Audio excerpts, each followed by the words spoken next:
94.3 माई FM पर जीना इसी का नाम है में आप हैं माही के साथ। अदिति को अजीब लग रहा था, ऐसा होगा उसने तो सोचा भी नहीं था।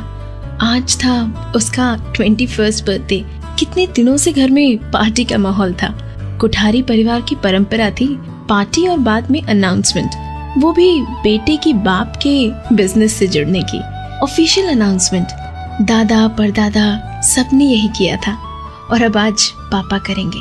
कल से कोठारी टेक्सटाइल से जुड़ जाना था। उसका केबिन तैयार हो चुका था, सब कुछ सेट था।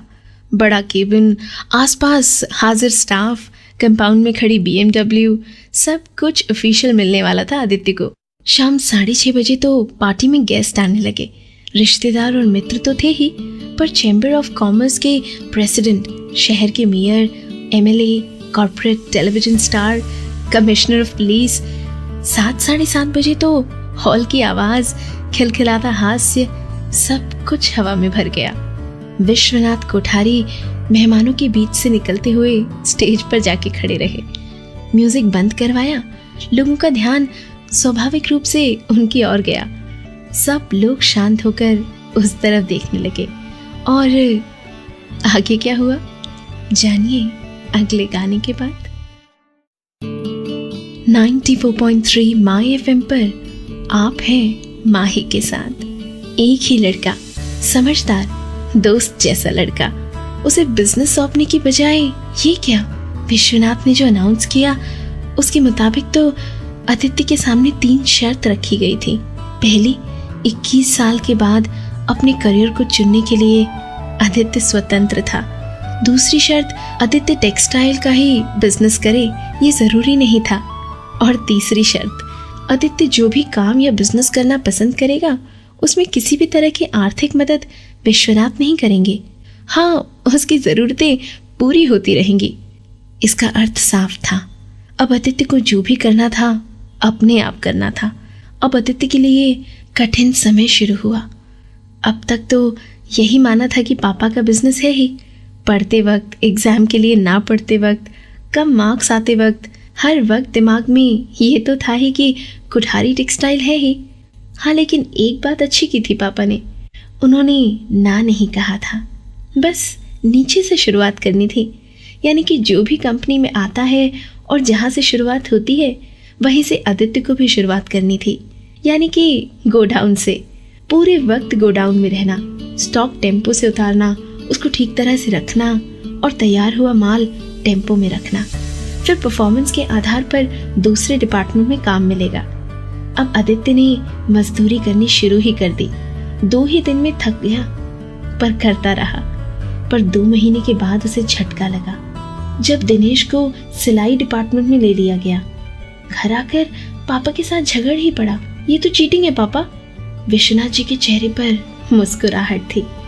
क्या था इस मुस्कुराहट का मतलब, जानिए कुछ देर में। 94.3 माई एफएम पर मैं हूँ माही। दूसरे दिन विश्वनाथ फैक्ट्री के गोडाउन में पहुंचे। आदित्य वहां था और विश्वनाथ ने दिनेश को बुलाया। कोने में बंद बॉक्स पड़े थे। विश्वनाथ ने दिनेश को एक बक्सा उठाकर पूछा, कितना माल होगा अंदर? दिनेश बोला, 45 से करीब 50 किलो होगा। कहाँ से आया होगा? दिनेश ने बॉक्स देखा। साहब, साउथ से आया होगा। ऐसे बॉक्स वहीं से आते हैं। अंदर क्या होगा, किस तरह पैक होगा, सब दिनेश ने बता दिया। बक्से पर कुछ भी नहीं लिखा था, फिर भी दिनेश को ये सब मालूम था। इसका आश्चर्य आदित्य को हो रहा था, विश्वनाथ जी को नहीं। दिनेश था ही होशियार और समझने लगा था इस व्यवसाय को। और आदित्य 21 साल के बाद भी उसे पता ही नहीं चल रहा था कि टेक्सटाइल इंडस्ट्री के लिए वो बना ही नहीं है। उसे कपड़े में अंतर पता भी नहीं चलता और ना ही इंटरेस्ट था इन सब कामों में। और कोठारी टेक्सटाइल में तो इसी की जरूरत थी। अब आदित्य क्या करेगा, पता चलेगा कुछ देर में। 94.3 माई एफएम पर मैं हूँ माही। मूर्ख नहीं था आदित्य। उसे पता चल गया कि वो टेक्सटाइल के लिए बना ही नहीं है। विश्वनाथ जी ने रास्ता दिखाया। मैं जो कह रहा हूँ तुम्हारी माँ नहीं मानेगी, पर मैं कहता हूँ जेब में थोड़े पैसे डाल, कंधे पर बैग में 2-4 कपड़े डाल और कुछ बुक्स और ऑडियो म्यूजिक लेकर निकल पड़ अपने देश में। हर जगह जा, परिस्थिति देख, लोगों को मिल, काम कर, फिर जान पाएगा 2 चीजें। एक तो ये कि तुझे करना क्या है, और दूसरा देश को किसकी जरूरत है। यहाँ एयर कंडीशन ऑफिस में बैठकर सीए के साथ मीटिंग करने से कुछ नहीं होगा। समझ रहा था आदित्य पापा की बात। छोटा था तब जिद करके पापा से बात सुनता। वो कहो ना, दादाजी जब साइकिल पर सीढ़ियां बेचने रामपुर गए थे और उस दिन चोर बाजार में क्या हुआ था। परिवार के हर व्यक्ति ने पहले से शुरुआत की थी। अब आदित्य की बारी। क्या मिलेगी आदित्य को अपनी राह, जानिए कुछ देर में। 94.3 माय एफएम पर जीना इसी का नाम है में आप हैं माही के साथ। निकल पड़ा आदित्य अलग अलग जगह पर। शुरुआत साउथ इंडिया से की। मद्रासी लैंग्वेज नहीं है, वो वहां जाकर पता चला। यहाँ रजनीकांत भगवान है ये भी जाना। महाराष्ट्र यानी सिर्फ मुंबई नहीं, ये पता चला। रण और संस्कृति दोनों को समेटता हुआ और पधारो मारे देश कहता हुआ राजस्थान तो अपनी ही दुनिया में खोया हुआ गिर। युद्ध की अशांति में भी सुंदर लग रहा कश्मीर। कितने काम किए आदित्य ने। मिठाई की दुकान में, स्टेशन पर कुली बनकर, मुंबई के डिब्बा वालों के साथ तो 1 हफ्ते रहा। किसी शादी में फोटोग्राफी और बनारस के शमशान घाट पर भी काम किया। हर रोज रात को अपने लैपटॉप पर अपने अनुभव लिखता। अब उसे पता चल रहा था कि उसे क्या करना है, क्या करना चाहता था। लेकिन आदित्य, बताती हूँ अगले गाने के बाद।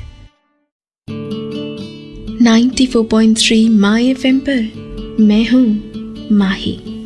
अब आदित्य को पता चल गया था कि उसे बच्चों के लिए कुछ करना है, और हमारे देश के लाखों करोड़ों बच्चों को किसी की जरूरत है ये भी जान चुका था।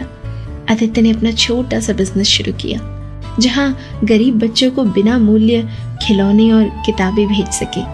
शर्त नंबर 3 के मुताबिक विश्वनाथ जी से पैसे नहीं लेने थे, पर विश्वनाथ साथ आकर बैंक में, रजिस्टर ऑफिस में, टैक्स डिपार्टमेंट में, सब जगह खड़े रहे। सोशल मीडिया की मदद लेकर आदित्य ने अपना एक ग्रुप तैयार कर लिया। उसमें वो लोग हैं जो आदित्य जैसा सोचते हैं। करोड़पति की हैसियत से जाना जाता है आदित्य, पर किसी को पुराने खिलौने और बुक के बारे में पूछते हुए शर्माता नहीं है। स्थानिक संस्था की मदद लेकर वहां खिलौने पहुंचाता है, और हंसते हुए बच्चों की तस्वीर देखकर पता नहीं क्यों उसकी आंख नम हो जाती है। विश्वनाथ ने उसका काम आगे बढ़ते हुए देखकर उसे एक केबिन दे दिया है, पर अब आदित्य को उसका मोह नहीं रहा। कीमत और मूल्य इसका भेद जान चुका है आदित्य। बार बार लोग उससे पूछते हैं, आपकी सफलता का रहस्य क्या है? मुस्कुराकर कहता है, शर्त नंबर 3।